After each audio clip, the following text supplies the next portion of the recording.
Yo, what's going on YouTube? And welcome back to Goal Line Hockey.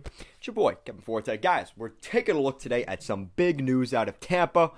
As Lightning strikes twice, we found out, but Brayden Point also strikes a huge deal with the Tampa Bay Lightning, so we'll be looking at that right now.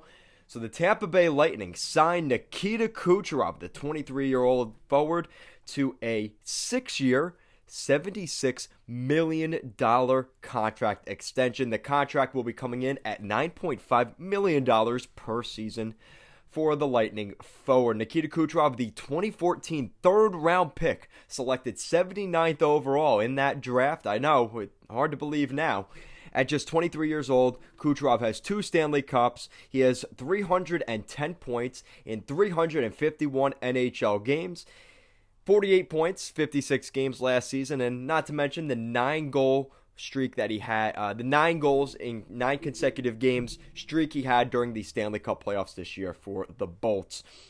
Brayden Point is an absolute stud. We knew that, and we knew that this deal was probably going to be imminent at some point today, as the Tampa Bay Lightning made a big trade the other night, sending Brent Seabrook to the Tampa Bay Lightning in exchange for a 2022, I believe it was a second-round pick. Let me just check again for you guys. I know you guys are going to fact-check me, so let's make sure we get this right.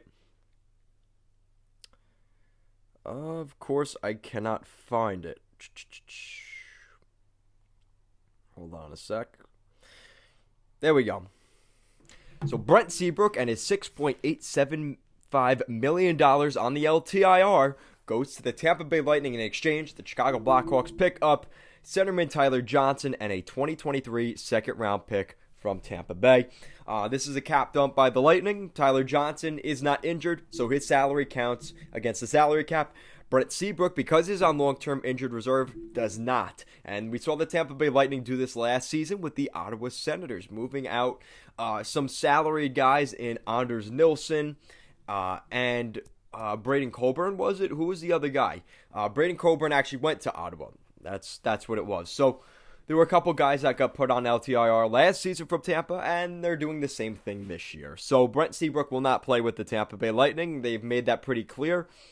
But he is going to go on the LTIR. He will not play next year. Meanwhile, for the Blackhawks, they pick up a top 6, middle 6 center in Tyler Johnson. His cap hit is a little bit high, but Tampa Bay, but Chicago, because of the Fleury situation, does get that salary cap space back, which means they can bring in Johnson, and now the 2023 second-round pick. So they pick up a top 6 forward, and they get a second-round pick. But for Tampa, they move the cap space out for next year, which allows them to re-sign Brayden Point.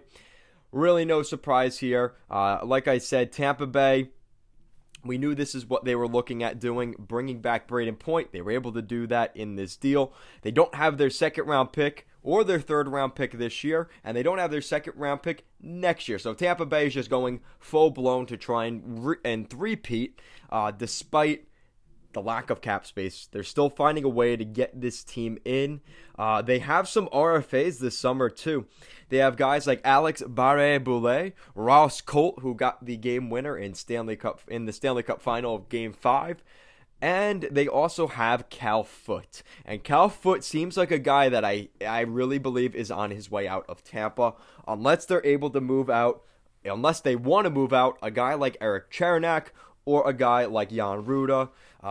They just re-signed Zach Bogosian, so I don't see him moving out after they just signed him. So expect guys like Cal Foote, Barré-Boulet, and Ross Colton to potentially be on the way out of Tampa, or if they're able to get them to really, really cheap deals. So let me know your guys' thoughts in the comment section down below. What do you think of the Tampa Bay Lightning striking a big deal here to keep Brayden Point in Tampa for the next 9 seasons? Let me know your thoughts in the comments down below. If you guys like what we're doing here at Goal Line Hockey, want to see the latest news around the NHL and more videos just like this one, make sure to give this video a big thumbs up and an even bigger subscribe down below. Guys, as always, thank you so much for watching this video, and I will see you guys later.